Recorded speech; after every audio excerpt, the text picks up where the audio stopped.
জয় জয় রাধা কৃষ্ণের যুগল মিলন। আরতি করে ললিতাদি সখীগণ। জয় জয় রাধা কৃষ্ণের যুগল মিলন। আরতি করে ললিতাদি সখীগণ। জয় জয় রাধা কৃষ্ণের যুগল মিলন। আরতি করে ললিতাদি সখীগণ।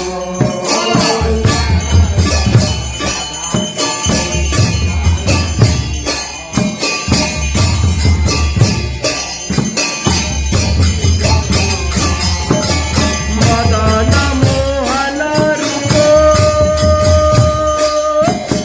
দিবঙ্গ সুন্দর।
হরে রাম রাম রাম হরে হরে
एकादशी महारानी की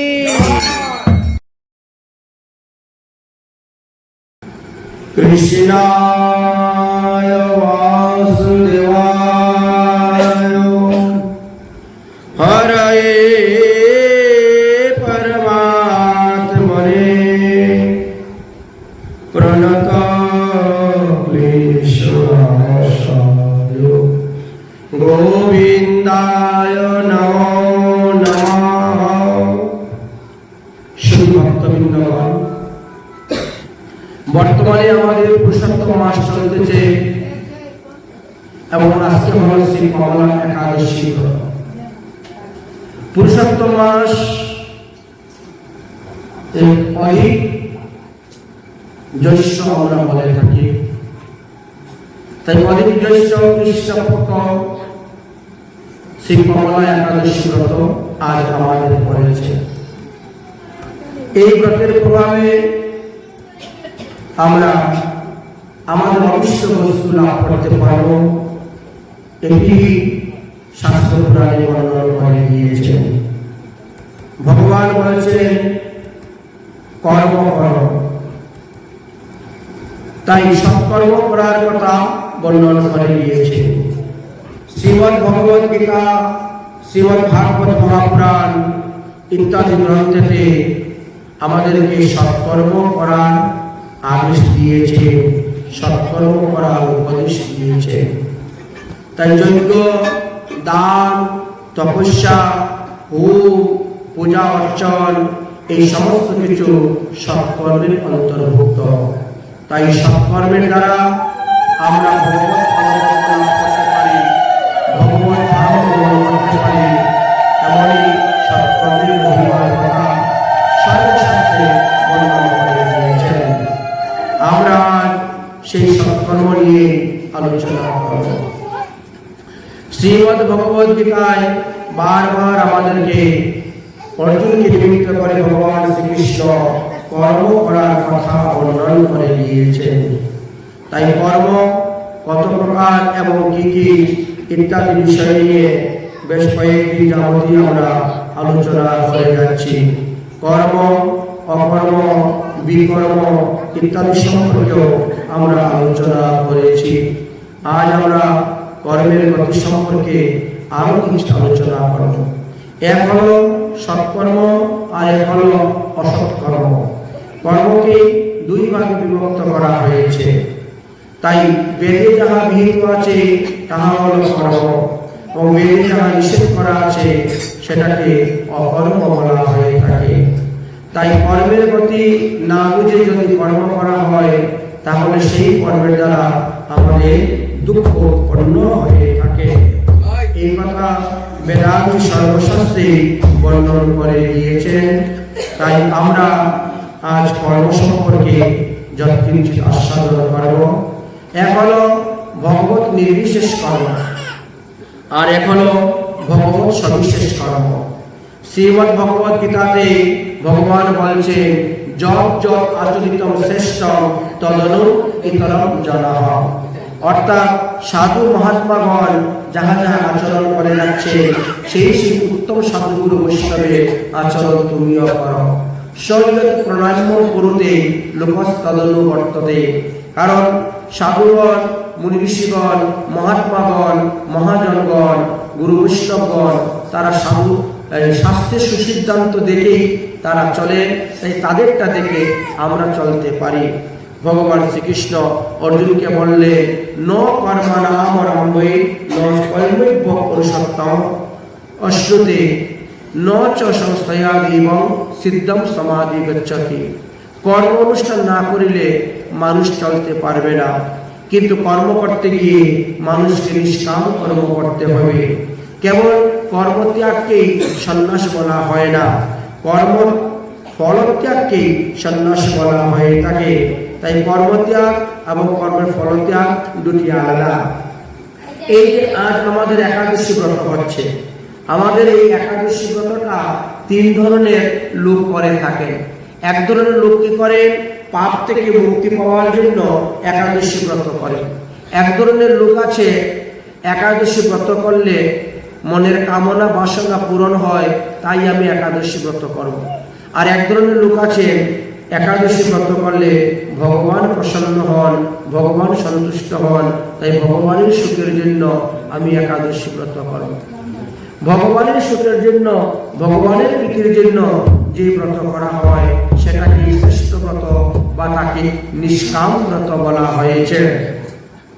তাই ভগবানের প্রীতির জন্য আমরা যে একাদশী ব্রত করি সেটাকে নিষ্কাম বলা হয়েছে।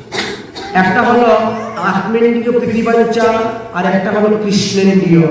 ভগবানের সুখের জন্য যা কিছু করা হয় সেটা হলো কৃষ্ণেন্দ্রিয়, আর নিজের সুখের জন্য যা কিছু করা হবে এটাকে বলা হয় আত্মেন্দ্রিয়।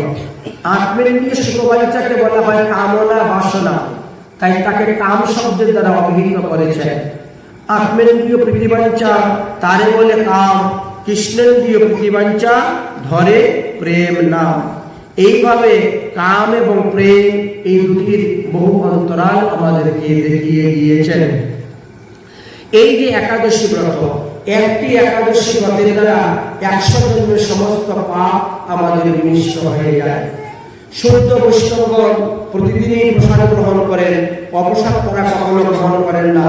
কিন্তু শুদ্ধ একাদশী যাবে নিরাহার থাকি তবে পারণেতে প্রসাদ গ্রহণ। এই কথার অর্থ হলো একাদশী দিবসে পঞ্চ রবিশস্যের অন্তর্ভুক্ত কোন প্রকার দ্রব্যই সেবন করা যাবে না।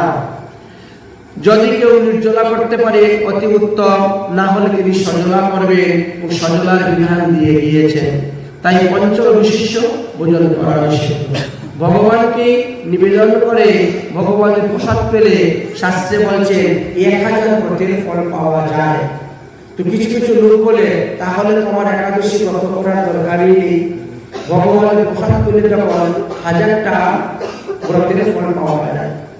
বলে যে তথাপিও আপনাকে একাদশী ব্রত করতে হবে, কারণ একাদশী ব্রত হলো ভক্তির অঙ্গ।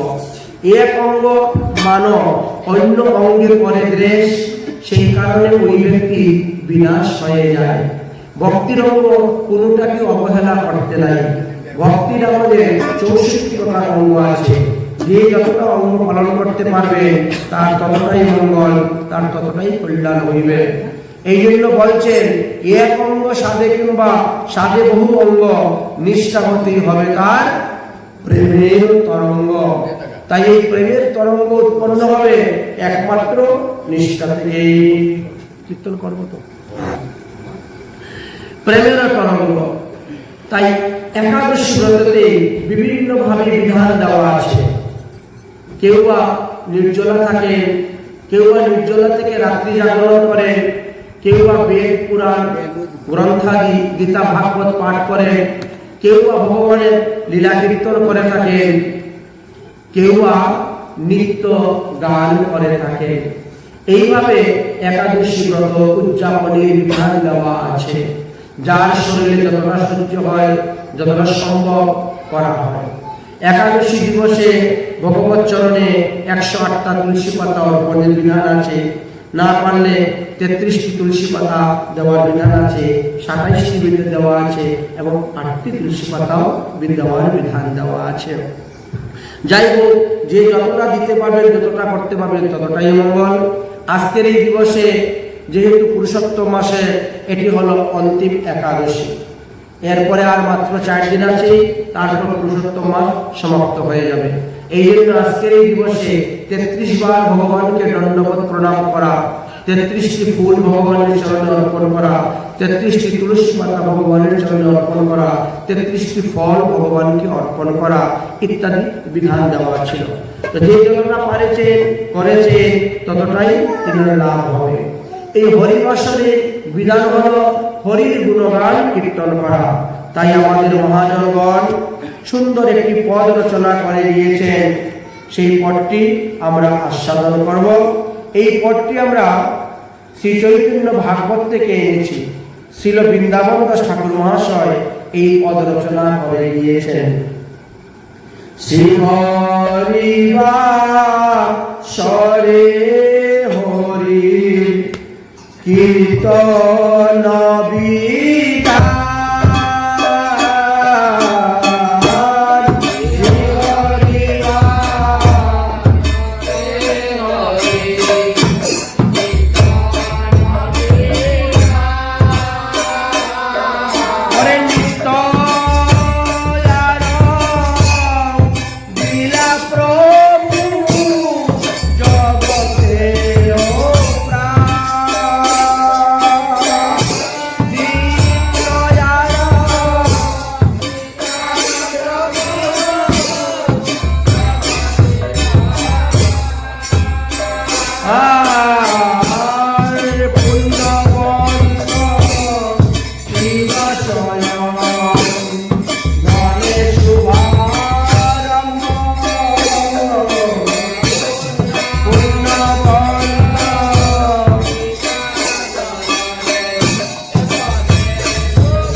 তিনি স্বয়ং ভগবান হয়ে একাদশী ব্রত আচরণ করে আমাদেরকে শিক্ষা দিয়ে গেলেন, তোমরা সবাই একাদশী ব্রত করো।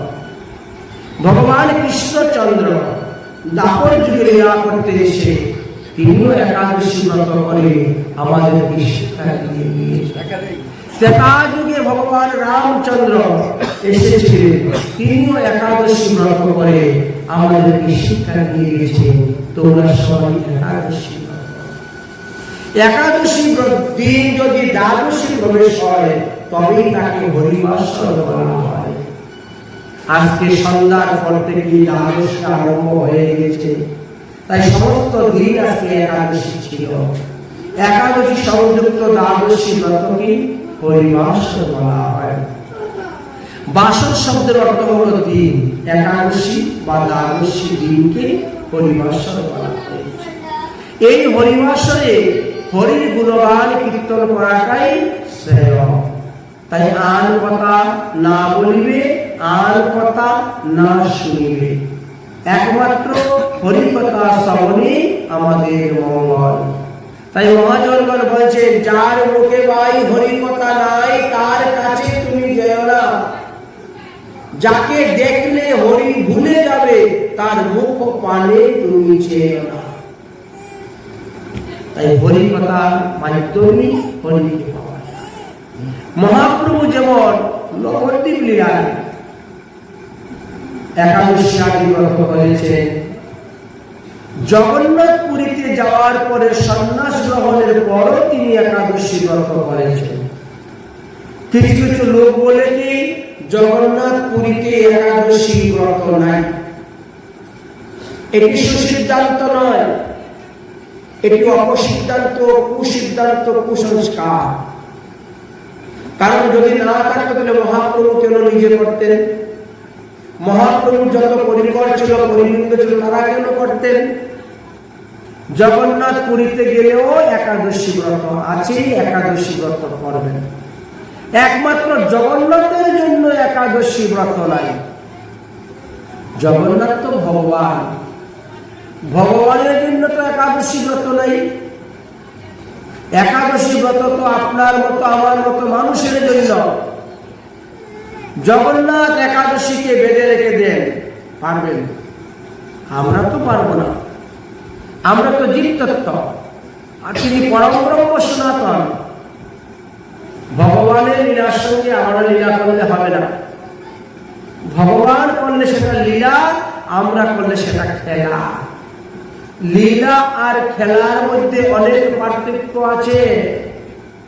এই জন্য যদি কখনো জগন্নাথ পুরীতে যান, পুরুষোত্তম ক্ষেত্র ভ্রমণ করতে যান, তথাপিও একাদশী ব্রত করবেন, কোন ব্রত ত্যাগ করবেন না।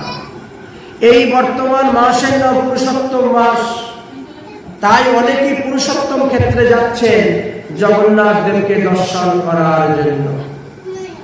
জগন্নাথের কৃপাতে অনেকেই পুত্র সন্তান লাভ করতে পেরেছেন, পুরুষোত্তম ক্ষেত্রে বাস করে বা পুরুষোত্তম মাসের ব্রত আচরণ করে।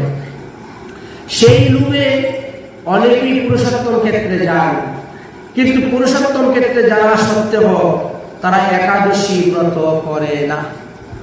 ওখানকার পান্ডারা বলে পুরীতে একাদশী ব্রত নাই। আরে পুরীর একটা সীমানা আছে, সব জিনিসেরই একটা এরিয়া আছে। যেমন গিরিরাজ গোবর্ধন পঞ্চকুশী, সপ্তকুশী। গিরিরাজ গোবর্ধন 7 কুশ, শ্রীরাম বৃন্দাবন 5 কুশ। ওই 15 কিলোমিটারের মধ্যে বৃন্দাবন, 15 কিলোমিটার বাইরে গেলে বৃন্দাবনের বাইরে চলে গেছে। আবার 84 কুশ ব্রজমণ্ডল, 84 কুশের মধ্যে ব্রজ, এর বাইরে গেলেই ব্রজের বাইরে হয়ে গেল। তাই প্রতিটা স্থানের একটা জায়গা আছে। যদিও আনন্দবাজারে একাদশী দিবসেও জগন্নাথের প্রসাদ বিক্রি হচ্ছে, কিন্তু একাদশী দিবসে জগন্নাথের প্রসাদ হলেও সেটা গ্রহণ করা যাবে না। ভগবানের প্রসাদ হলেও গ্রহণ করা যাবে না অন্ন ব্যঞ্জন। এটি মহাপ্রভুর মত, মহাপ্রভুর পদ, মহাপ্রভুর সিদ্ধান্ত, অচিন্ত ভেদাভেদ সিদ্ধান্ত। বলে গেছেন একাদশী হলো ভক্তির একটা অঙ্গ, আর ভগবানের নিত্য প্রসাদ পাওয়া এটাও ভক্তির অঙ্গ। কিন্তু এক অঙ্গ মানবেন আরেক অঙ্গ দেশ করলে আপনার ক্ষতি হবে। কোন এক সময়ে মহাপ্রভু জগন্নাথ দর্শন করে একটা বেদির উপরে বসেছেন। এমন সময় আরো কিছু ভক্তগণ জগন্নাথ মন্দিরে গিয়েছেন জগন্নাথ দর্শন করার জন্য। ওই পান্ডারা জেনে শুনে বুঝেও ওই সাধুদের হাতে জগন্নাথের মহাপ্রসাদ তুলে দিয়েছে। জগন্নাথের মহাপ্রসাদ নিয়ে মহাপ্রভুর কাছে এসে উপস্থিত হয়েছে। জগন্নাথের প্রসাদ অন্য ক্ষেত্রে সকলের মান্য পাইলেই করিবে ভক্ষণ, ফেলা যাবে না। এই যে আমাদের হাতে জগন্নাথের প্রসাদ গুলো এখন আমরা কি করি, যদি ফেলে নেই অপরাধ হইবে, প্রসাদ অবমাননা করা হয়েছে। আর যদি খাই একাদশী দেবীর অবমাননা করা হবে, একাদশী ব্রত ভঙ্গ হবে। এই উভয় সংকটের মধ্যে কি করব বলেন? মহাপ্রভু বললেন পোশাকটাকে দণ্ডবত প্রণাম করে রেখে দাও। তিথি পর দিন নাহি রয়, কালকে আর একাদশী থাকবে না। একাদশী তো আজকেই, কালকে দ্বাদশী এসে যাবে। দ্বাদশীতে পারণেতে প্রসাদ গ্রহণ, তাহলে কোনো দোষ হলো না, প্রসাদের অমর্যাদা হলো না। বুঝলেন? তাই বুদ্ধিমান ব্যক্তিরা কেউ যদি প্রসাদ দেয় সেই প্রসাদ সাদরে গ্রহণ করে গৃহে নিয়ে চলে যায়। প্রসাদ দিলে সেই প্রসাদ গৃহে নিয়ে গিয়ে রেখে দাও সুরক্ষিত ভাবে, পরদিন সেই প্রসাদ গ্রহণ করো। কিছু কিছু লোক আছে ওনারা আমার নির্জলা প্রসাদ নিব না, বা বিভিন্ন ভাবে অজুহাত লোক দেখিয়ে থাকে। এখন যিনি দাতা তার মনে তখন একটা দুঃখ লাগে, আঘাত লাগে। তুমি খাও আর না খাও, নিয়ে গেলে তো দোষ নেই। আচ্ছা, একাদশী ব্রতের দিন অন্নদান করতে পারে না, এটি সব জায়গায় আছে। ভিখারিকে পর্যন্ত অন্নদান করা নিষিদ্ধ।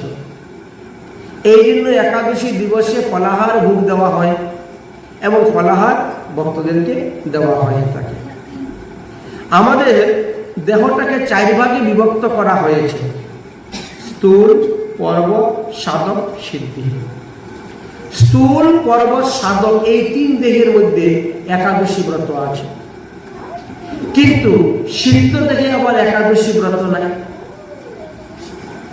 এই জন্য একাদশী দিবসে যখন ভগবানের ভোগ দেওয়া হয় তখন বিশেষ বিধান মেনে ভোগ দিতে হয়। একাদশী দিবসে গৌরাঙ্গ, নিত্যানন্দ, অদ্বৈত, শ্রীকৃষ্ণ 4 জনকে প্রথমবারে ভোগ দেওয়া হয়। দ্বিতীয়বারে গদাধর পণ্ডিত বা শ্রীবাস পণ্ডিতরা তারা পায় না প্রসাদ। একাদশী দিনে গদাধর পণ্ডিত, শ্রীবাস পণ্ডিত উপবাস থাকে, নিরঙ্গ থাকে। কিন্তু শ্রীকৃষ্ণের প্রসাদ রাধারানী পাবেন। বৃন্দাবনের সিদ্ধ দেখিতে একাদশী নাই, এই জন্য রাধারানী শ্রীকৃষ্ণের প্রসাদ পাবেন, কিন্তু মহাপ্রভুর প্রসাদ অন্য কাউকে দেওয়া যাবে না। ব্রতের দিবসে 64 মহন্ত, সরগোস্বামী, দ্বাদশ গোপাল, অষ্ট কবিরাজ এরা সবাই নিরঙ্গ থাকে, উপবাস থাকে, এরা জল পর্যন্ত গ্রহণ করেন না। এই জন্য একাদশী দিবসে এদের নামে ভোগ নিবেদন করা যায় না, ভোগ নিবেদন করা নিষেধ। এটি হলো একাদশী আদি ব্রতের বিশেষ বিধান। সাধারণত আমরা একটা ভোগকে 4 বার নিবেদন করি। গৌরাঙ্গ মহাপ্রভু প্রথমে পেলেন, উনি আচমন করে চলে যাওয়ার পরে গদাধর শ্রীবাস পেল, তারা আচমন করে চলে গেলে পরে সরগোস্বামীরা পেল, তারা আচমন করে চলে গেলে পরে গুরুবর্গ পেলেন। কিন্তু একাদশী দিবসে এইভাবে ক্রমসারে 4 বার ভোগ লাগানো যাবে না। নবদ্বীপ লীলা, কিন্তু বৃন্দাবন লীলাতে ভোগ লাগানো যাবে, ওখানে মঞ্জুরি স্বরূপ সিদ্ধ দেহ। এই কারণে সেখানে কোনো দোষ হয় না। মহাপ্রভুর আদেশ অনুসারে তখন সমস্ত বৈষ্ণবগণের হাতের প্রসাদ একটা পাত্রের মধ্যে রেখে দিলেন। মহাপ্রভু বললেন, কেউ করো দণ্ডবত প্রণাম, কেউ করো হরিনাম সংকীর্তন, কেউ করো গীতা ভাগবত পাঠ।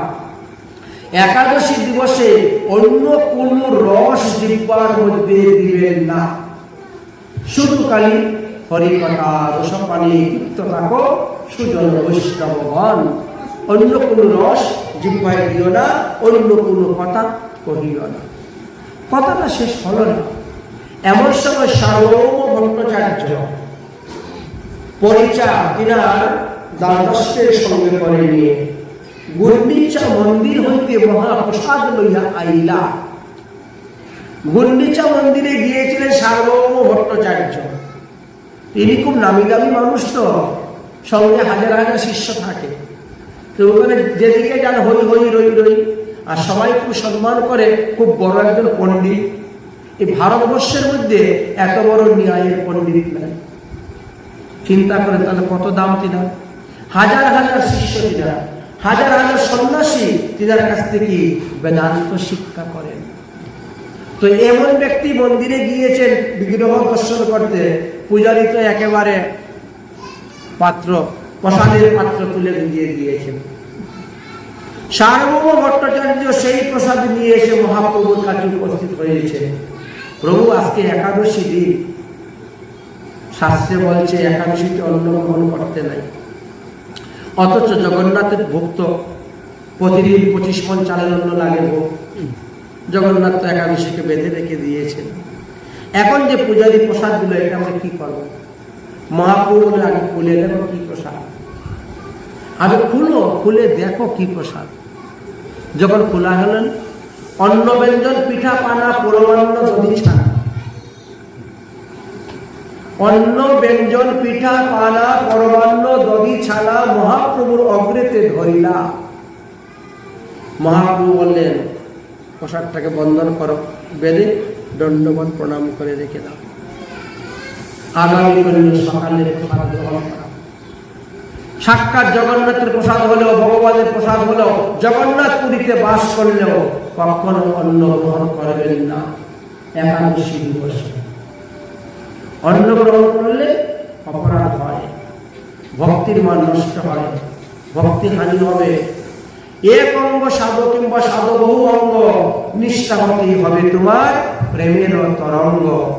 তাই আপনি জগন্নাথ পুরী কেন, আপনি যদি স্বর্গেও যান তথাপি একাদশী ব্রত ত্যাগ করবেন না।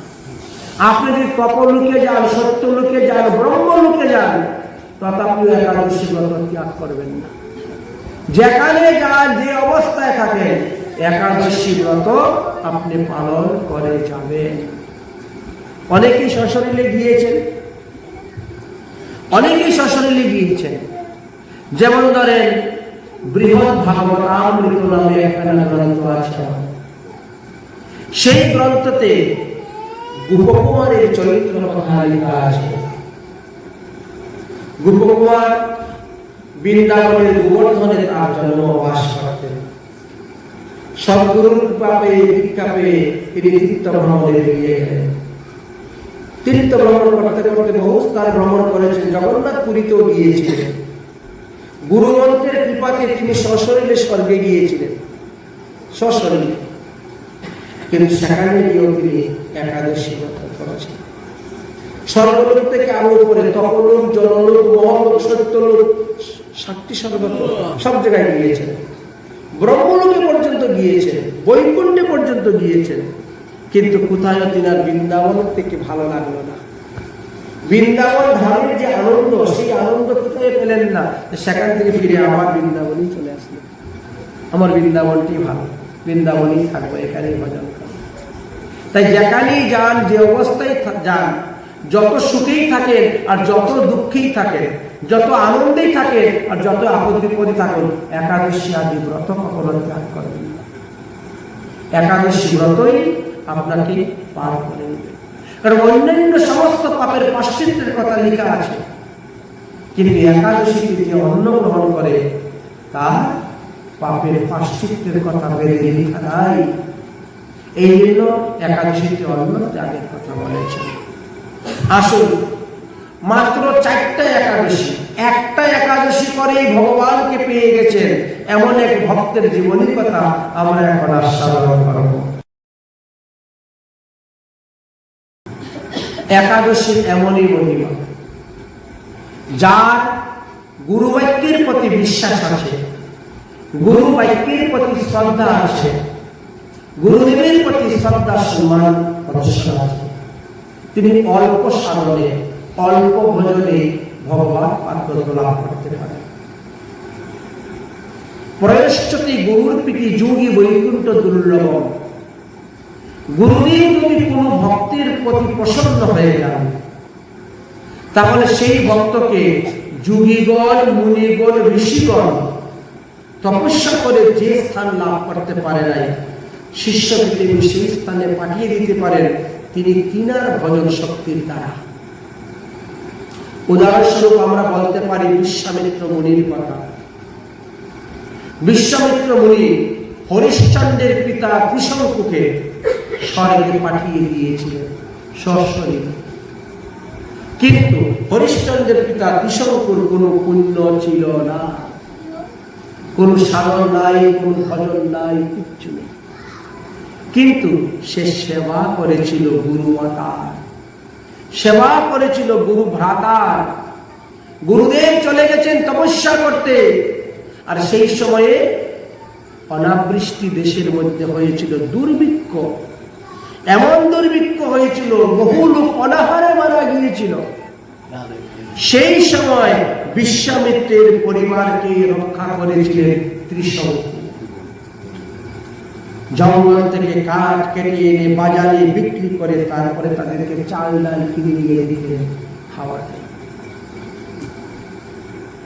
তপস্যা থেকে যখন ফিরে আসলেন বিশ্বামিত্র মুনি, তারপরে সমস্ত ঘটনা জানলেন।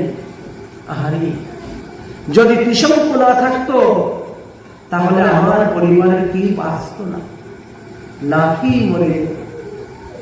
ত্রিশঙ্কু, তুমি আমার স্ত্রী, আমার পুত্র কন্যার সেবা করেছ, তাদের অন্নের ব্যবস্থা করে দিয়েছ, তাই আমি তোমার উপরে অতি প্রসন্ন, তুমি বর চাও আমার কাছে। বলছেন আমি সশরীরে স্বর্গে গেছি, অথচ তার পুণ্যই নেই, কোনো সৎকর্মই নেই, সে দীক্ষাই গ্রহণ করে নাই। তার বাবা বৈশিষ্ট্য মুনির কাছ থেকে দীক্ষা নেওয়ার জন্য কত চেষ্টা করেছিলেন, পারলেন না। বড় উদ্যন্ত দুষ্ট ছিল কৃষ্ণ, এই জন্য তার বাবা তাকে ত্যাগ করে দিয়েছিল। ওই ত্যক্ত পুত্র হইয়া রাজ্য থেকে বেরিয়ে চলে গেছিল। তারপরে ঘুরতে ঘুরতে কেমন করে সুমতি হয়েছিল, একটু সেবা করেছিল। ওই সেবার ফলে দেখেন তখন নিজের শক্তি দিয়ে পাঠান, যাও। গুরুদেব তার ভজন শক্তি দিয়ে শিষ্যকে স্বর্গে পাঠিয়ে দিয়ে দিলেন। সেই রকম আরো একটি কাহিনী আছে আজকের এই একাদশী ব্রতের মহিমা। একটি অত্যন্ত গরিব পরিবারে এক ছেলে জন্মগ্রহণ করেছে, যে ছেলের খাওয়া দাওয়াটা ছিল ভীমের মতো, এত বেশি খাওয়া দাওয়া করতে পারত যে তার মা বাবারা তার খাবার জোগাতে পারতেন না। ছেলে যদি পেট ভরে খায়, মা বাবাদেরকে উপবাস থাকতে হয়, আর মা বাবারা যদি পেট ভরে খায়, ছেলের পেট ভরে না। মা বাবা দুজনেই কাজ করতে যায়, কিন্তু কাজ করে যে পয়সা পান, যে দ্রব্য পাই নিয়ে আসে, এতে পরিবার চলে না। নুন আনতে পানটা পুরায়, এমনই অভাবে অনটন সংসার চলেছে। ছেলে যত বড় হচ্ছে ততই তার খাবারের সংখ্যা বাড়তেছে, খাবার বাড়তেছে, এবং একটু পরপরই তার ক্ষুধা লেগে যায়। দণ্ডে দণ্ডে তাকে খেতে হয়। এই খেলো, একটু পরে আবার খেতে দাও, আবার খেতে দাও, এই অবস্থা, ক্ষুধা লেগে যায়। যেমন ভীমের পেটের মধ্যে বৃক্ক নামক অগ্নি ছিল, এই জন্য তিনি ক্ষুধা সহ্য করতে পারতেন না। ঠিক তেমনি ভাবে ওই ছেলেটার এই অবস্থা। মা বাবারা বড় হিমশিম খেয়ে যাচ্ছে, একদিন এক সাধু বাবার কাছে গিয়ে বলেছে, সাধু বাবা, আমার ছেলেটা না এত বেশি খেতে পারে আর এতই তার হজম শক্তি, একটু পরপর ক্ষুধা লেগে যায়। আমরা যে কাজকর্ম করে টাকা পয়সা রোজগার করি, এতে সংসার চলে না। ভবিষ্যতের জন্য কিছু সঞ্চয় করব, তার কোনো উপায় নেই। আপনি একটু আমার ছেলের মাথায় আশীর্বাদ, হাত দিয়ে আশীর্বাদ করুন, যাতে ওর খাওয়া দাওয়াটা একটু কমে যায়। সাধু বলছেন, দেখেন, এর যদি খাওয়া দাওয়া কমে যায় তাহলে তো দুর্বল হয়ে যাবে। একটা ভুগী মানুষ হঠাৎ করে যোগী সাজতে গেলে রোগী হয়ে পড়বে, রোগী হয়ে যাবে। তোমরা যখন তোমাদের ছেলেকে খাওয়া দাওয়া দিতে পারছো না, তাহলে তাকে কোনো মঠ মন্দিরে দিয়ে দাও। মঠ মন্দিরে খাওয়া দাওয়ার কোনো অভাব নেই। এদের অপুরন্ত লক্ষ্মীর ভান্ডার, কোথার থেকে আসে আর কোথায় হচ্ছে কিছুই বোঝা যায় না। হাজার হাজার লোক আসছে, প্রসাদ পাচ্ছে, যাচ্ছে, প্রতিদিন উৎসব মঙ্গল ভান্ডার লেগেই আছে। অতএব কোনো বড় সড়ো দেখে মঠ মন্দিরে দিয়ে দাও। টুকটাক কাজ করলো, ছেলের বয়স বেশি নয়, 8-10 বছর বয়স। মন্দিরে গেলে ও মানুষ হয়ে গেল, ভবিষ্যৎ ফিরে গেল, তোমাদের কপাল খুলে গেল। তো বলেন কোথায় কোন মন্দিরে দিব? বললেন যে অযোধ্যায় চলে যাও। অযোধ্যা তো আমাদের নিকটে, অন্যান্য ধামগুলো আমাদের অনেক দূরে, অযোধ্যার নিকটে। অতএব অযোধ্যায় গিয়ে যে কোনো মন্দিরে দিয়ে দাও, দেখো ছেলে মানুষ হয়ে যাবে, ভালো হয়ে যাবে। ঠিক আছে, ছেলেটাকে নিয়ে রওনা হয়েছে অযোধ্যায়। যাচ্ছেন, মন্দিরের দিকে তাকাচ্ছেন, হাঁটছেন, জানা নাই, শোনা নাই, চিনা নাই, কাকে বলবো, কেই বা আমার ছেলেকে নিবে। এইভাবে ঘুরতে ঘুরতে দেখেন একটা মন্দিরের সিঁড়িতে বসে এক সাধু মালা জপ করতেছেন। সাধুটাকে দেখতে শুনতে একটু নাদিস নুদিস, দেখে বোঝা গেল যে এই মন্দিরে খাওয়া দাওয়াটা একটু ভালো আছে। সাধুকে দেখে যখন বোঝা যাচ্ছে নাদিস নুদিস আছে, তাহলে খাওয়া দাওয়াটা এই মন্দিরে বেশ ভালো চকাচক আছে। উপস্থিত হয়েছে, সাধু বাবাকে দণ্ডবোধ প্রণাম করে বলে, সাধু বাবা, এই আশ্রমের মহাত্মকে তিনার সঙ্গে আমি একটু দেখা করতে চাই, একটু কথা বলতে চাই। মহাত্ম মানে মহান অন্তর যাদের, অন্তর যাদের মহান মহান হয়ে গেছে, তিনি হলেন মহান। মহান্তরা কখনো মানুষের দোষ দেখে না, বরং একটু গুণ পাইলে এটা বিস্তার করে বড় করে বলে, তবেই হলেন মহান। মহান্তের কাছে নিয়ে গেলেন, গিয়ে সমস্ত ঘটনা বললেন, সবকিছু খুলে বললেন।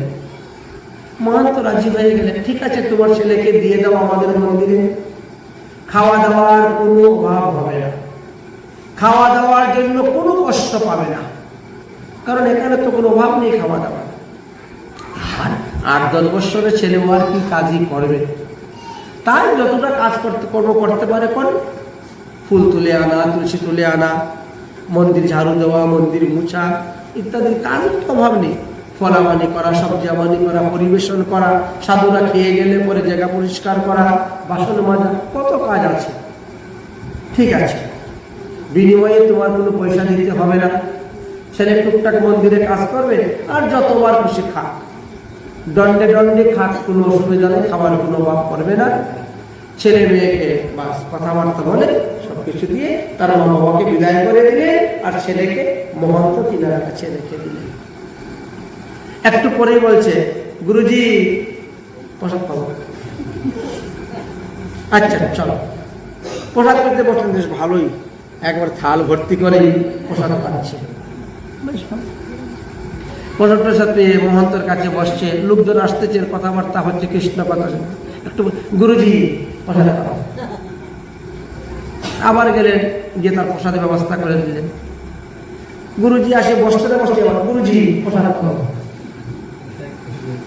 তো ভালো সমস্যার মধ্যে পড়া গেল। এবার তার জন্য এখন একটা লোক রাখতে হবে, রাত্রে 2টার সময় বলবে প্রসাদ পাবো, 3টার সময় বলবে প্রসাদ পাবো, লোক রাখতে হবে। এই বাবা এই তোর কি দীক্ষা হয়েছে?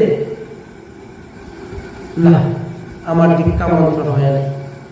তাহলে কাজ কর, কালকে সকালবেলায় দীক্ষা নিয়ে নে। দীক্ষা নিলে কি লাভ হবে? দীক্ষা নিলে পরে তুমি যখন তখন রান্নাঘরে গিয়ে তোমার নিজের হাতে নিয়ে খেতে পারবে। তোমার জন্য আলাদা কোনো লোক রাখতে হবে না। কিন্তু অদীক্ষিত অবস্থায় তুমি রান্নাঘরে ঢুকতে পারবে না, কোনো রান্নার জিনিস ছুঁতে পারবে না, ধরতে পারবে না, হাঁড়ি কড়াই থেকে জিনিস আনতে পারবে না। অদীক্ষিত ব্যক্তি স্পর্শ করা নিষেধ। খাবারের লোভ শুনে একবার দীক্ষা নেওয়ার জন্য রাজি হয়ে গেছে। তখন তো আমি নিজের হাতে যাবো, আর আনবো, খাবো, অসুবিধা নেই, কাউকে বলতে হবে না, কারোর জন্য অপেক্ষা করতে হবে না। দীক্ষা নেওয়ার জন্য রাজি।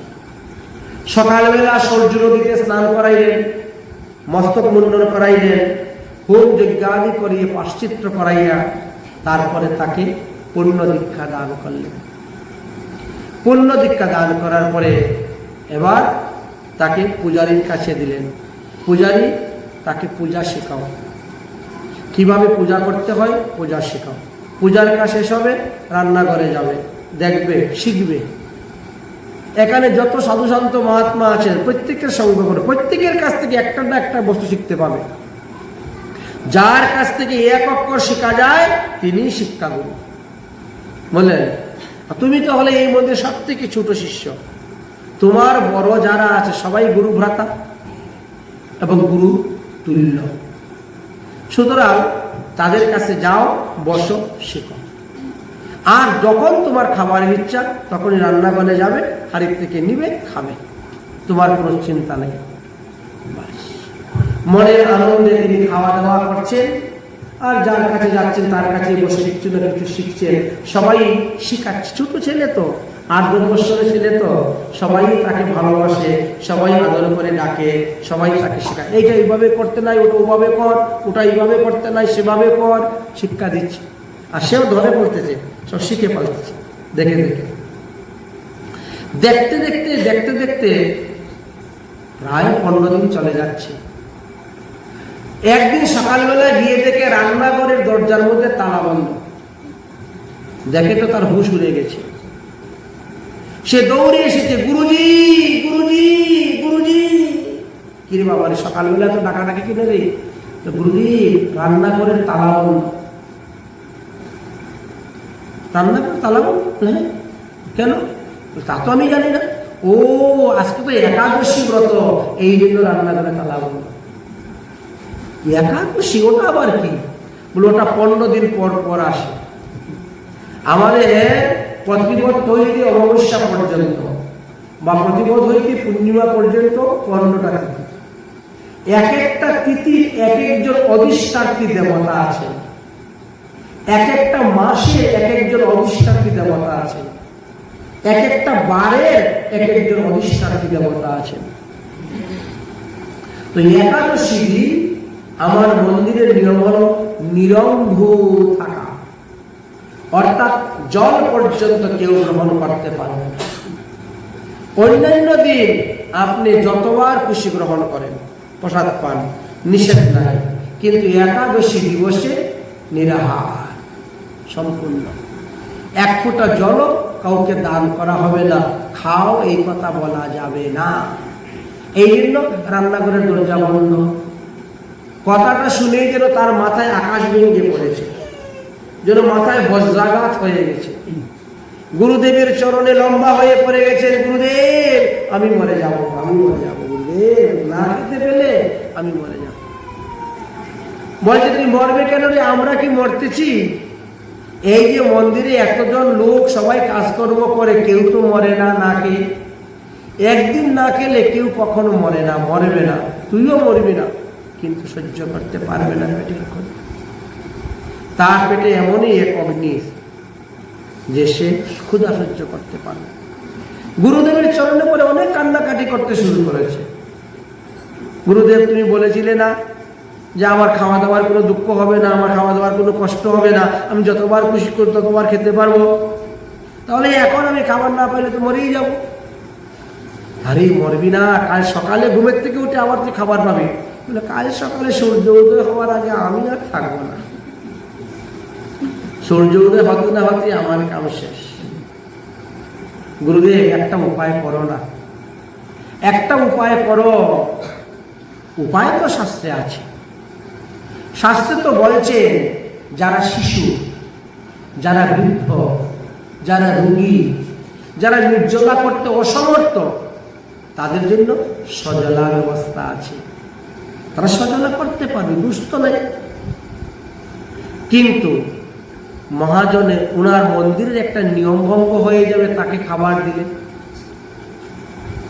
মন্দিরের একটা নিয়ম, একাদশী দিন নির্জলা, আর তাকে যদি খাবার দেওয়া হয় তাহলে তো মন্দিরের নিয়ম ভঙ্গ হয়ে যাবে। ওর দেখা দেখি আরো 10 জনে অজুহাত করবে, এসে 10 জনে অজুহাত করবে। তাহলে কি করা যায়? উভয়কুল রক্ষা করার জন্য তখন গুরুদেব একটা সিদ্ধান্ত করলেন। এই যে গুরু বাক্য ব্রাহ্মণ বাক্যর কথা বলা হয়েছে, একাদশীতে গুরু বাক্য ব্রাহ্মণ বাক্য চলবে, কিন্তু সেটা শাস্ত্রের সঙ্গে মিল থাকতে হবে। সৎ গুরুদেব যারা, তারা কখনো অশাস্ত্রীয়, অপসিদ্ধান্ত, কুসিদ্ধান্ত কাউকে উপদেশ দেয় না, বলে না। বলে যে দেখো তুমি এক কাজ করো, রান্নাঘর থেকে আলু, কাঁচকলা, পেঁপে, সন্দুক, লবণ, গোলমরিচ আর গব্যঘৃত একটা হাড়ির মধ্যে নিয়ে নাও। আর কটু নামে একটা ফল আছে, কটু ফল। ওই কটু ফলকে পিষলে পরে আটার মতন পাউডার হয়। ওই ফলের আটা তুমি নিয়ে যাবে। গমের আটা খাওয়া নিষেধ, গম, জব এদের ব্যবহার করা যাবে না। কিন্তু কটু ফল থেকে যে আটা তৈরি হয় সেটা খেলে ব্রত নষ্ট হয় না। পদ্ম ফুলের বিচি থেকে যে খই হয় সেটা খেলে ব্রত নষ্ট হয় না। শাপলা ফুল, শাপলার যে ফল ধরে, ওর থেকে যে খই হয় সেটা খেলে ব্রত নষ্ট হয় না। আর পানি ফল, মাটির নিচে যে ধরে, জলের নিচে পানি ফল, ওই পানি ফলকে যদি কুটে আটা তৈরি করা হয়, সেই আটা খেলে, রুটি খেলে ব্রত নষ্ট হয় না। অতএব তুমি কটু আটা নিয়ে যাও, কটু আটা দিয়ে আলু দিয়ে তুমি পকোড়ি বানাও, আর পানি ফলের আটা দিয়ে আলু দিয়ে তুমি লুচি বানাও বা রুটি বানাতে পারো। আর আলু কাঁচকলা সবজি বানাবে, বানিয়ে ভগবান রামচন্দ্রকে ভোগ দিবে। ভোগ দিয়ে প্রসাদ পাবে। প্রসাদ পাওয়া শেষ হলে সমস্ত বাসনপত্র ধুয়ে আবার মন্দিরে চলে আসবে। সবকিছু নিয়ে মন্দির থেকে 3-4 কিলোমিটার দূরে চলে যাও, মন্দিরে চলবে না।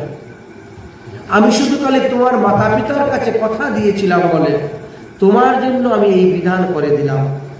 তুমি এই সমস্ত দ্রব্য নিয়ে মন্দির থেকে 3-4 কিলোমিটার দূরে চলে যাও, যেখানে রান্নার অনুকূল পরিবেশ পাবে সেখানে বসে রান্না করে ভগবানের ভোগ দিয়ে খাবে। যেখানে দেখো জল আছে, শুকনো কাঠ আছে, ওখানে বসে রান্না করো। ছেলেটাকে বুদ্ধি দিয়ে দিলেন, সবার অজান্তে, কেউ জানে না, খালি গুরু আর ছেলে। রান্না করে গেল, সেই সমস্ত দ্রব্য নিল, নিয়ে মাথায় করে পুটলা বেঁধে হাঁটা। 3-4 কিলোমিটার দূরে গেল, গিয়ে সেই রকম পরিবেশ পেল। আর পরিবেশ পেয়ে এবার তিনি রান্না শুরু করলেন। এত জীবনের প্রথম রান্না, জীবনের প্রথম রান্না, বুঝেছেন? আর প্রথম রান্না করতে গেলে তো নানা রকম অসুবিধা হয়, রান্না বান্না করতে গেলে। যাই হোক, রান্না করেছেন। গুরুদেবের আদেশ অনুসারে তিনি কি করেছেন, এবার একটা কলা পাতার মধ্যে ভোগ লাগিয়েছেন। ভোগ লাগিয়ে ভোগ আরতি কীর্তন করতেছেন। প্রভু রামাইয়ে রাজা নামাইয়ে ভোজন কা ভোগ লাগাইয়ে। প্রভু রামাইয়ে, প্রভু রামাইয়ে রাজা নামাইয়ে ভোজন কা ভোগ লাগাইয়ে। প্রভু ভোজন কা ভোগ লাগাইয়ে।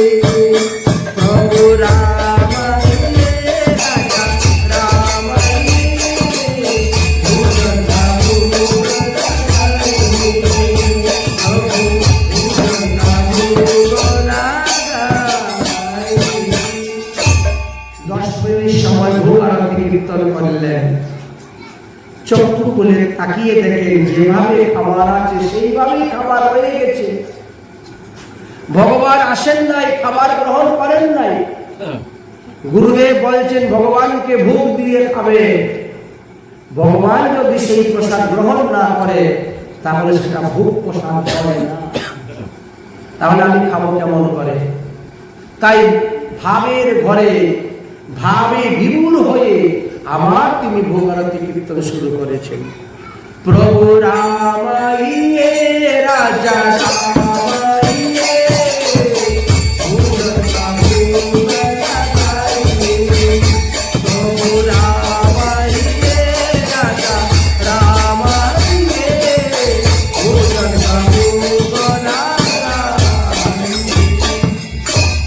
কিছুক্ষণ পরে আবার তাকিয়ে দেখলেন যেমন ভোগ তেমন ভোগই রয়ে গেছে, ভগবান সেই প্রসাদ গ্রহণ করেন নাই।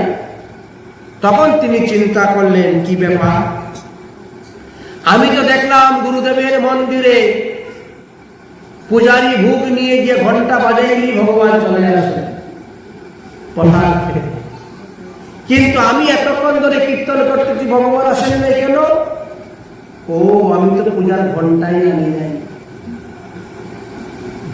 ঘন্টা এমন এক বস্তু জানেন, ঘন্টা বাজাইলে পৃথিবীতে যত প্রকার বাজনা আছে সমস্ত বাজনার ফল পাওয়া যায়। সর্ববাদ্য ওই ঘন্টা দেব দেবস্য বল্লভাম তস্মাৎ প্রযত্নেন ঘন্টানাদং কারয়েৎ। এই জন্য ভোগের সময়, আরতির সময়, পূজার সময়, ফুল তুলসী দেওয়ার সময় ঘন্টা বাদ্য করতে হয়। ঘন্টার উপরে গরুরের চিহ্ন থাকবে অথবা চক্র চিহ্ন থাকবে। এই দুই ঘন্টাই বিষ্ণুর প্রিয়, শ্রীকৃষ্ণের প্রিয়। অনেকের ঘন্টার উপরে থাকে নাগ, অনন্ত নাগ বা অন্য কিছু থাকে, গরু দেখলাম বিভিন্ন জায়গায় বিভিন্ন রকম, কিন্তু এই দুটি প্রিয়। যাই হোক, ঘন্টা নিলাই আমি। ওহো, পূজারী তো ভোগ লাগাইবার আগে ভগবানকে আচমন দেয়, ইদম পাদ্যমার্গ, ভগবানকে হাত ধোয়ায়, পা ধোয়ায়, মুখ ধোয়ায়, তবে তো ভগবান এসে পান। কিন্তু আমি তো আচমনের পাত্রই আনি নাই, পঞ্চপাত্র আনি নাই। এত বিশাল ভুল হয়ে গেছে। হে ভগবান, আমি কথা দিলাম আগামী একাদশীতে সব কিছু নিয়ে আসবো, তবুও তুমি কৃপা করে এসে এখানে প্রসাদ গ্রহণ করো। আমার এই শুকালুকা রুটি দেখে তুমি আসতেছ না খেতে, চলে আসো, চলে আসো। আমাদের মন্দিরে তো আজকে একাদশী ব্রত, ওখানে তো তালা বন্ধ রান্না করে। তুমি যদি ঠাকুর মন্দিরে যাও কিচ্ছু খেতে পাবে না আজকে, কিন্তু আমার কাছে আসলে শুকালুকা রুটি তো খেতে পারবে, একটি সবজি তো খেতে পারবে। অতএব তুমি আমার কাছে চলে আসো। কত অনুনয় বিনয় করতেছে ভগবানকে। এটাই হলো ভগবানের মন গলানো। ভগবানকে মন গলাতে গেলে দৈন্যতার সহিত, বিনয়ের সহিত, নরমতার সহিত তাকে স্তুতি করতে হয়, তার কাছে প্রার্থনা করতে হয়, তবেই তো ভগবানের মন গলবে। আর মন গলবে পরে কৃপাটা হবে। কৃপা মানে পরে পাওয়া। দেখেন সে ভক্ত ভগবানকে পাওয়ার জন্য সে কতটা আগ্রহ, সেই আগ্রহ অনুসারে তিনি ভগবানকে ডাকতেছেন। ভগবানকে পেতে গেলে আমাদের মধ্যে আগ্রহ থাকতে হবে, না হলে হবে না। এই জন্য তিনি আগ্রহের সহিত ভগবানকে ডাকতেছেন। কিছুক্ষণ পরে আবার চিন্তা করছে, ও হো, আমি তো ভোগের গ্লাসও দিই নাই, গ্লাস আনি নাই। আচ্ছা, ভগবানকে ভোগ দিতে গেলে এক গ্লাস জল দিতে হয়, এটা নিয়ম, কিন্তু আমি তো জলও আনি নাই, গ্লাসও আনি নাই। তা এই জন্য মনে হয় ভগবান এতক্ষণ ধরে আসছেন না, আমি আরতি কীর্তন করা সত্ত্বেও। আমারই দোষ, আমারই ভুল, এই সমস্ত দ্রব্য নাই। কিন্তু ভগবান আমি কথা দিলাম আগামী একাদশীতে সব কিছু নিয়ে আসবো, তুমি চলে আসো। ভগবানকে ডাকছেন। হে ভগবান, আচমন অর্ঘ নাই আরতি ইহাই মেঘে পানি, আচমন অর্ঘ নাই আরতি ইহাই মেঘে পানি, আচমন অর্ঘ নাই আরতি ইহাই মেঘে পানি। ওরে টুটি টুটি পাও ফেলতে প্রিয় নদী কা পানি, টুটি টুটি পাও ফেলতে প্রিয় নদী কা পানি। প্রভু রামাইয়ে রাজা রামাইয়ে ভুজন প্রভু রামাইয়ে, প্রভু রামাইয়ে রাজা রামাইয়ে ভুজন প্রভু রামাইয়ে, ভুজন প্রভু রামাইয়ে, ভুজন প্রভু রামাইয়ে। এইভাবে ভক্তির সহিত তিনি ভগবানকে ডাকতে শুরু করেছেন, ভক্তের আকুল প্রার্থনায়, আকুল আনন্দে। যার ভিতরে ভগবানকে পাওয়ার আকুলতা আছে, ব্যাকুলতা আছে, যে আকুলতা নিয়ে ব্যাকুলতা নিয়ে হরিভজন করে, ভগবান তার কাছেই আসেন দেখা দেওয়ার জন্য। যার মন একেবারে সরল, যার মন একেবারে তরল, তারা অল্প সাধনে অল্প ভজনে ভগবান পেয়ে যায়। তাই ভগবান রামচন্দ্র আজ এসে উপস্থিত হয়েছেন। ভক্ত চোখ বন্ধ করে ভগবানের ধ্যান করে তিনি কীর্তন করছেন, আর ভগবান এসে বলছে, ভক্ত আমি এসে গেছি, আমি এসে গেছি। দেখেন তো, দীক্ষা নিয়ে 15 দিন ভজন করে, মাত্র একটা একাদশী ব্রততে সে ভগবান রামচন্দ্রকে পেয়ে গেল। তার গুরু প্রতি কতটা নিষ্ঠা, কতটা ভক্তি, কতটা শ্রদ্ধা, এখন চিন্তা করে দেখুন। এবার ভক্ত চোখ খুলে ভগবানকে দর্শন করে কৃতার্থ হয়ে গেলেন, ধন্য হয়ে গেলেন, তার মানব জন্ম সফল হয়ে গেল। ভগবানের চরণে লুটিয়ে পড়ে গেলেন, প্রভু এত দেরি কেন আসতে?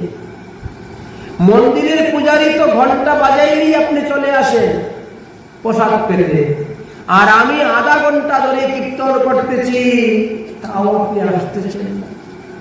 আপনি তো অন্তর্যামী ভগবান, আপনি তো জানেন আমি পেটের পূজা সহ্য করতে পারি না।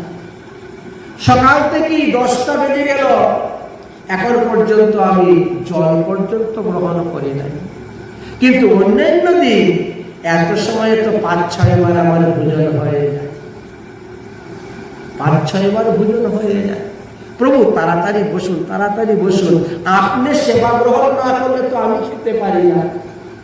আর গুরুদেব বলে গেছেন, গুরুদেব বলছেন ভগবানকে ভোগ দিয়ে খাবে, ভোগ না দিয়ে খাবে না। ভোগ না দিয়ে গেলে চুরি করে খাওয়া হবে, চোরের জন্য পড়ব। তাই আপনি বসুন, আপনি বসুন। ভগবান বলছেন পাদ্যার্ঘ, হ্যাঁ প্রভু পাদ্যার্ঘ তো আনি নাই, ওই নদীতে গিয়ে পা ধুয়ে নেন, আগামী একাদশীতে সব নিয়ে আসবে। ভগবান নদীতে গিয়ে পা ধুয়ে এসে বসে গেছেন। ভগবান তো দেখেন ভক্তের প্রেম, এই লগ্নে তীর্থা না মরিচে ঝাল, ওইগুলোকে ভগবান দেখে কোনটা সিদ্ধ হলো না কোনটা পুড়ে গেল, না কোনটা লবণ বেশি হলো না কোনটা ঝাল বেশি হলো, এইগুলো ভগবান দেখেন না। ভগবান দেখেন ভক্তের প্রেম। ভক্তের সঙ্গে কথা বলছে না প্রসাদ পাচ্ছে। তোমার মা বাবা কেমন আছে? অনেকদিন হয়ে গেল, তোমার মা বাবার খবর টবর দিচ্ছ কি? তোমার গুরুদেব তোমাকে কেমন ভালোবাসে? মন্দিরের ভক্তগণ তোমার কেমন ভালোবাসে? জিজ্ঞেস করছেন আর খাচ্ছেন। ভক্তের মুখের দিকে তাকাচ্ছেন, ভক্ত ভগবানের মুখের দিকে তাকাচ্ছে। দুজনের মধ্যে কথাবার্তা বিনিময় হচ্ছে, আর ভগবান প্রসাদ পাচ্ছে। হঠাৎ করে ভক্তের চোখ পড়েছে ভগবানের পাতের দিকে, থালার দিকে। দেখে তো থালার তো শেষ হয়ে যাচ্ছে সব। ভগবান যে গল্প করে করে সব খেয়ে নিচ্ছেন, তো আমি খাবো কি? তার তো এখন পেটে তো ক্ষুধা বলেছে, আমি খাবো কি? তাই ভগবানের একবার পাতের দিকে তাকায়, একবার ভগবানের মুখের দিকে তাকায়, একবার থালার দিকে তাকাচ্ছে, একবার ভগবানের খাবার বন্ধ হয়ে গেল।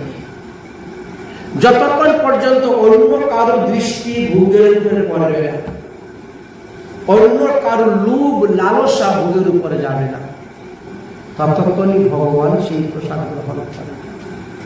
যদি অন্য কেউ লোভ লালসা চলে যায়, তাহলে আর ভগবান প্রসাদ গ্রহণ করে না। এই জন্য আমরা ঠাকুরের রান্নাঘরটা একটু আলাদা ভাবে রাখি। যে কোনো লোক গিয়ে রান্না করে ঢুকবেও না, দেখবেও না। ভগবানের ভোগ যখন নিয়ে যাই, আমরা ঢেকে নিয়ে যাই, যাতে দেখে নিলে পরে তার যাতে লোভ না আসে। এক একটা মানুষের না এক একটা বস্তুর প্রতি লোভ থাকে, এক একটা ফলের প্রতি লোভ থাকে, এক একটা দ্রব্যের প্রতি, আহারের প্রতি লোভ থাকে। ওটা দেখলে পরে তার জিহ্বায় জল এসে যাবে, এমন আসে লোভ। আর যদি ওটা দেখে তার জিহ্বায় জল চলে আসে, লোভ চলে আসে, তাহলে সেটা ভগবানের ভোগে লাগবে না। এই জন্য আমরা ঢেকে নিয়ে যাই, বা রান্নাঘরে যাকে তাকে প্রবেশ করাই না, বা রান্নার আগে লোককে বলিও না কি রান্না হচ্ছে। রান্নার পরে দেখবো কি রান্না হচ্ছে। এই জন্য ভোগ আরতিটা দর্শন করতে হয়। ভোগ আরতি দর্শন করলে পরে দেখতে পাবেন কি কি দ্রব্য রান্না হয়েছে। না হলে খাবারে বসে ঠকে যাবে। ওই ডাইল মোটা শাক দিয়ে পেট ভরে খেয়ে চলে যাবে, পরে ছানানো শাক কপালে দিবে, পেটে জায়গা নাই তো তাই দিবে। হ্যাঁ, চাটনি, পাঁপড় ভাজা, রসগোল্লা, পায়াস, এইগুলা দেওয়ার জায়গায় আগে তো ডাইল দিয়ে পেট ভরে নিয়েছেন। এই জন্য বুদ্ধিমান যারা আগে ভোগ আরতিটা দর্শন করে, দেখি কি কি আইটেম রান্না হয়েছে, কি কি ভোগ লেগেছে, সেই পরিমাণে সবকিছু অল্প অল্প নিয়ে নিয়ে সেবা গ্রহণ করতে হবে। ভগবান উঠে গেলেন, ভগবান হাত ধুইলেন, প্রভু আমি এই এখন থেকেই আপনাকে নিমন্ত্রণ দিয়ে দিলাম, আগামী একাদশীতে আমি আচমন পাত্র নিয়ে আসবো, ঘন্টি নিয়ে আসবো, জলের খাওয়ার গ্লাস নিয়ে আসবো। আমি ঘন্টি বাজাইলেই আপনি চলে আসবেন। সোজা কথা, নিমন্ত্রণ একেবারে পরিষ্কার, দেরি করবেন না। ঠিক আছে, ঠিক আছে, আচ্ছা ঠিক আছে ভক্ত, তাহলে আমি এখন চললাম। ভগবান অন্তর্ধান হয়ে চলে গেলেন। ভক্ত মনের আনন্দে প্রসাদ পেলেন। যেইটুকুই ছিল সেইটুকু দেখা যায় সেদিন আর খেয়ে শেষ করতে পারে না।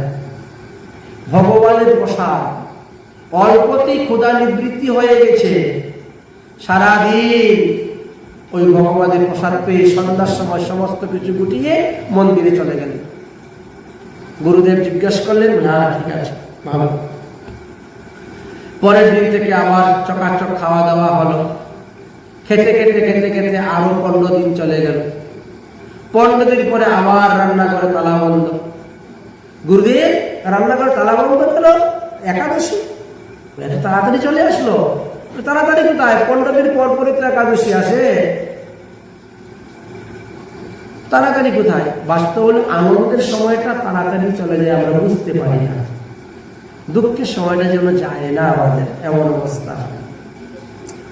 গুরুদেব কেন উপবাস থাক, পারবো না, আমি চেষ্টা করি। গত একাদশীতে আমি 10টা পর্যন্ত উপবাস ছিলাম, তাহলে এই একাদশীতে 12টা পর্যন্ত উপবাস থাক, তার একাদশীতে 2টা পর্যন্ত, তারপরের একাদশীতে 4টা পর্যন্ত, তারপরের একাদশী সারাদিন নির্জলা, সন্ধ্যার পরে গ্রহণ। এই অভ্যাস যুগের দ্বারা আস্তে আস্তে আস্তে আস্তে অভ্যাস করলে তুমিও দেখো একদিন নির্জলা থাকতে পারবে। শরীরের নাম মহাশয়, যাহা শোয়াইবে তাহাই সয়। তাই শরীরকে আপনি যেভাবে তৈরি করবেন শরীর সেভাবে হবে। এটা নিজেদের উপর নির্ভর করে। অভ্যাস যুগের দ্বারা অনেক কিছু আমরা শরীর দিয়ে করতে পারি সাধন করে। ঠিক আছে, তা যা আলু কাঁচকলা পেঁপে এগুলো নিয়ে যা। গুরুদেব গত একাদশীতে যা দিয়েছিলেন তার থেকে একটু ডবল দিবেন। কেন রে? এই একাদশী দিন বেশি খেতে নাই, পেটের থেকে উদ্গার আসলে ব্রত নষ্ট হয়ে যায়, কম কম করে খেতে হয়, বুঝলি, কম কম করে খাবি। গুরুদেব তো জানেন ও একটু বেশি খায়, খাওয়া দাওয়া একটু বেশি। গুরুদেব আর কোনো কথা বাড়ালেন না, এবার ডবল দিয়ে দিয়েছেন, দ্বিগুণ নিয়েছে। কেন? সে তার বুদ্ধি খাটিয়েছে। ভগবান রামচন্দ্র সব খেয়ে নেন তো আমি খাবো কি? ডবল নিলে পরে 2টা পাতার মধ্যে প্রসাদ ভোগ লাগাবো, এক পাতায় ভগবান রামচন্দ্র খাবেন, এক পাতায় আমি খাবো, বাস বসে দুজন। এই বুদ্ধিতে সে ডবল নিয়েছে। আর ডবল নিয়ে রান্না করতে সময়ও ডবল লাগবে, রান্না যত বেশি হবে সময় তত বেশি যায়। এবার রান্না করতে করতে 12টার সময় রান্না শেষ হয়েছে, 2 তালে ভোগ লাগিয়ে খুব চক্ষু বন্ধ করে আরম্ভ করছে ভোগ আরতি কীর্তন। প্রভু রাম আইয়ে, রাজা রাম আইয়ে, ভোজন কা ভোগ লাগাইয়ে বলে ধুমধাম কীর্তন শুরু করে দিয়েছে। ভগবান এসে গেছে, এসে গেছি ভক্ত, এসে গেছি। ভক্ত চোখ খুলে দেখে এবার 2 জন চলে আসছেন। ভোগ 2টা লাগিয়েছে। ভগবান তো চতুরের শিরোমণি, ভক্ত কতটা চতুরাতি দেখাবে? ভক্ত যেমন চতুর, তার থেকে বেশি চতুর ভগবান। 2 ভোগ লাগিয়েছে, ভগবান সীতা দেবীকে সঙ্গে করে নিয়ে চলে এসেছেন। চোখ খুলে বলছে, প্রভু আপনার কিছু রমণীটাকে? বলে কেন? আমার সহধর্মণী, আমার অর্ধাঙ্গিনী সীতা দেবী। ও সীতা মাইয়া, সীতা মাইয়া, খুব আনন্দ, প্রণাম প্রণাম প্রণাম। এখন তো বসে গেছেন 2 জন, বসে তো খাওয়া দাওয়া শুরু হয়ে গেছে। সে তো চিন্তা মনে মনে চিন্তা করে, দেখো আমি 2টা ভোগ দিলাম, তারা 2 জন চলে আসলো। আচ্ছা এসে গেছেন যখন প্রসাদ পান, গল্প করছেন, প্রসাদ পাচ্ছেন, ওই সেই অবস্থা হয়ে যাচ্ছে। আবার পাতের দিকে তাকায়, মুখের দিকে তাকায়। সীতা ঠাকুরানী তো সবার আগে লজ্জা এসে গেছে। সীতারানী আর লজ্জায় আর তিনি খেলেনই না। ভগবান রামচন্দ্র এদিক দিকের কথা বলে, ঠিক আছে আচ্ছা আমরা চললাম। প্রভু আগামী একাদশীর নিমন্ত্রণ রইল, দেরি করবেন না, তাড়াতাড়ি চলে আসবেন। গেল 2 একাদশী। দেখেন 2 একাদশীতে যুগল রূপ দর্শন হয়ে গেল। খাওয়া দাওয়া করে চলে গেলেন, শেষ হলো। 3য় একাদশী যখন আসলো, গুরুদেবকে বলছে, গুরুদেব আর একটু বাড়িয়ে দিবেন। বলেছেন না হলে হচ্ছে না তো, আর একটু বাড়িয়ে দিবেন। গুরুদেব আর কি করবেন, নে নিয়ে যা, অভাব নেই কোনো কিছু। আর একটু বাড়িয়ে দিলেন, মানে 3 গুণ। রান্না করে ভোগ লাগালো 3 থালায়, রাম লক্ষ্মণ সীতা 3 জন চলে আসলেন। বুঝলেন? এদিকে যত ভোগের সংখ্যা বাড়ছে, ওইদিকে পরিবারের সংখ্যা বাড়ছে। ভগবানের গোষ্ঠী সব আসা শুরু হয়েছে। 3য় দিনে এই অবস্থা। যাই হোক গেল। 4র্থ একাদশীর দিবসে গুরুদেবকে বলছেন, গুরুদেব এতে তো হয় না, আর একটু বাড়িয়ে দিবেন। তখন গুরুদেবের মনে সন্দেহ হল, একটা মানুষ এত হতে পারে? একাদশী দিন 4 গুণ দিচ্ছি, তাও হচ্ছে না। সত্যি কি ও খায় না ওর মা বাবাকে দিয়ে দে, গরিব মা বাবা দিয়ে দে, অথবা কোনো দোকানে হয়তো বিক্রি করে বা টাকা জমাচ্ছে।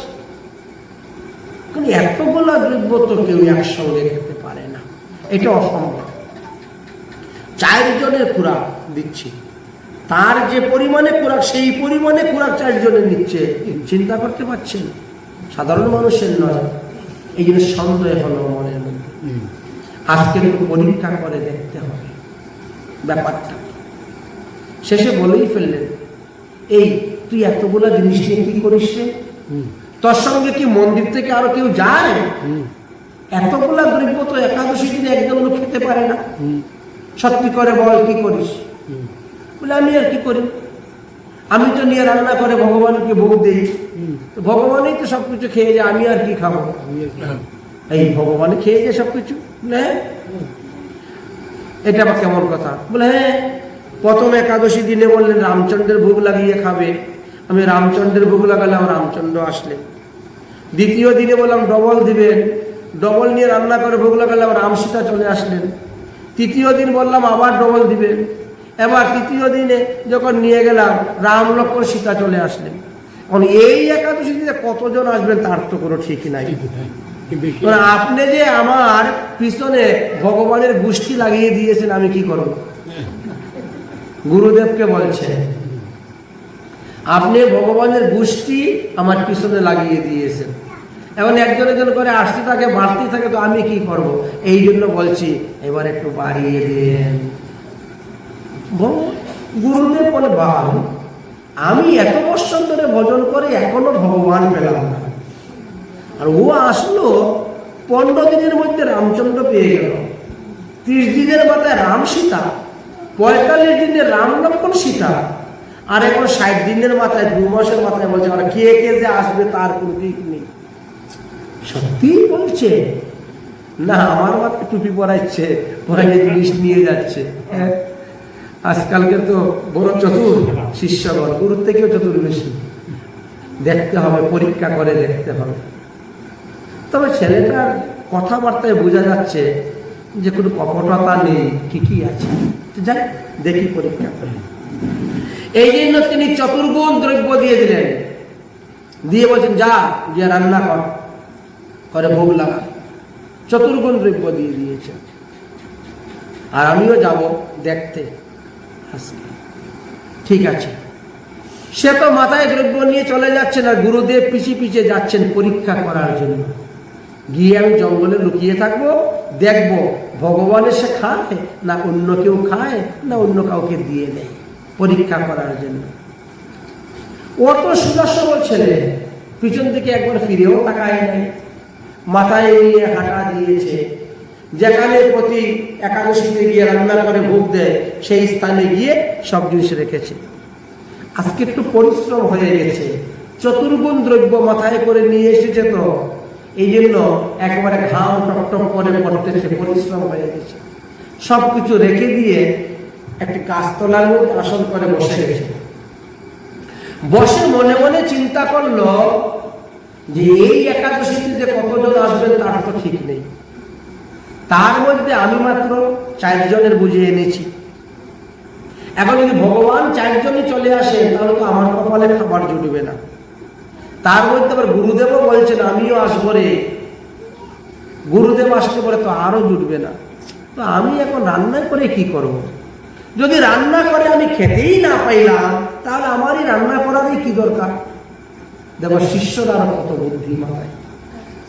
এই জন্য ওখানে বসেই ভোগারতি কীর্তন শুরু করে দিয়েছে, রান্না করে নাই কিন্তু।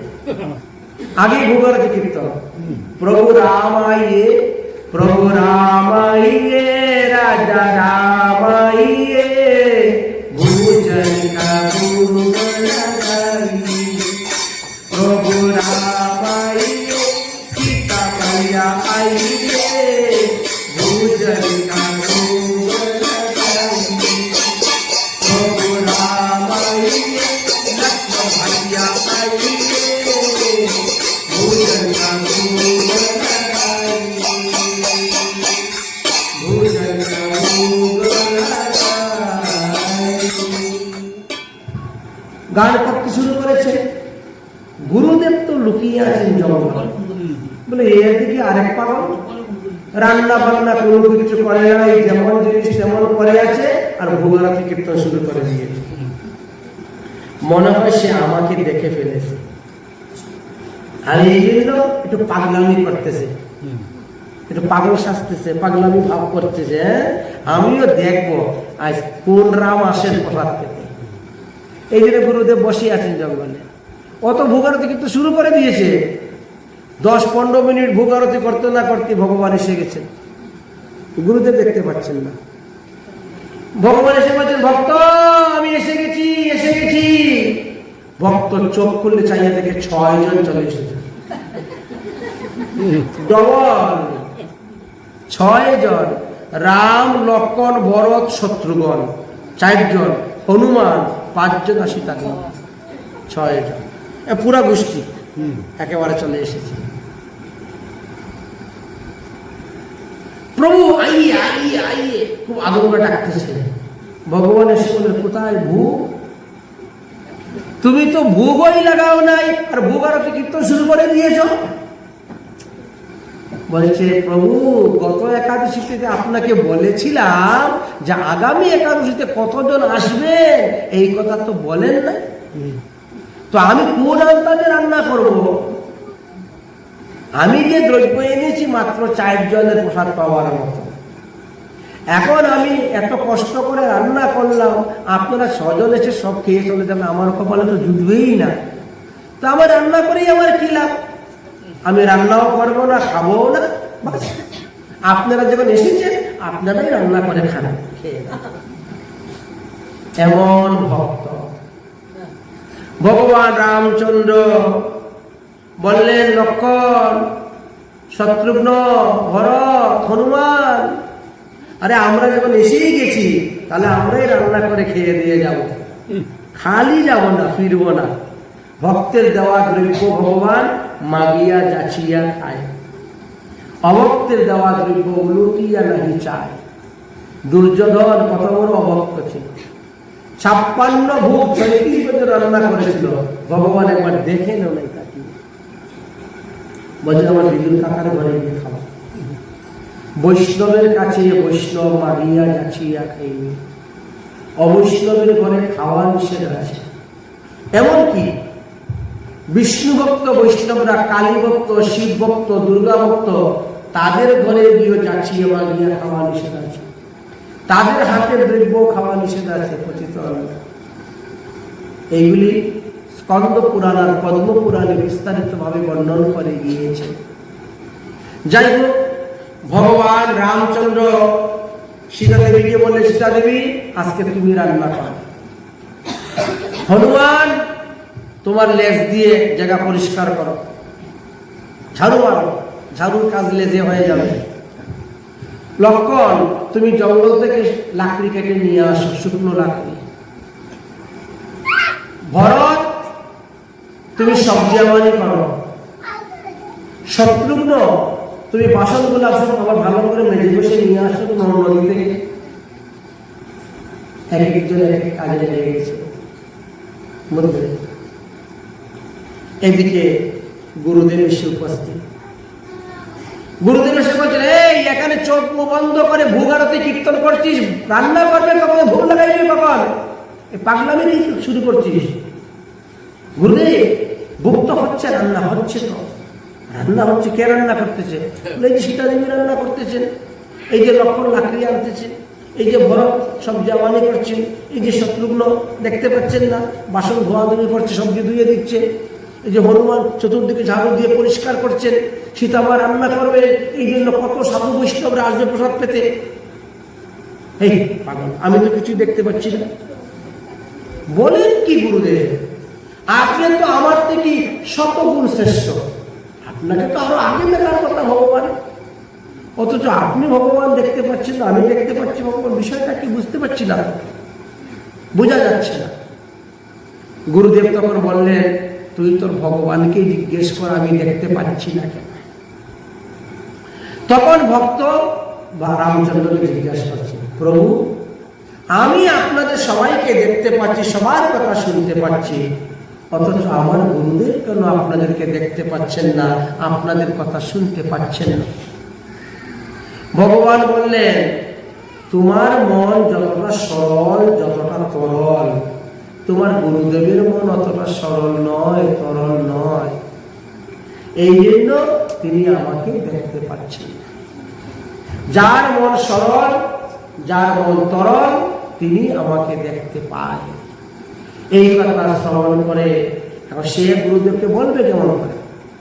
গুরুদেব তো বারবার বলছে, বল বল ভগবান কি বলতেছেন, বল, তুই তো ভগবানের কথা শুনতে পাস, অতএব তুই বল ভগবান কি বলছেন। বলছে, গুরুদেব আপনার মন সরল নয়, তরল নয় বলে আপনি দেখতে পাচ্ছেন না ভগবানকে, এই কথাই ভগবান বলে। তখন গুরুদেবের মনের মধ্যে নির্বেদ উপস্থিত হয়ে গেল, আমার শিষ্য ভজন করে ভগবান পেয়ে গেল, আমি পেলাম না। এই ভাব এসে কান্না শুরু করলেন, কাঁদতে কাঁদতে মাটিতে একেবারে ধুলায় গড়াগড়ি করতে শুরু করে দিয়েছেন।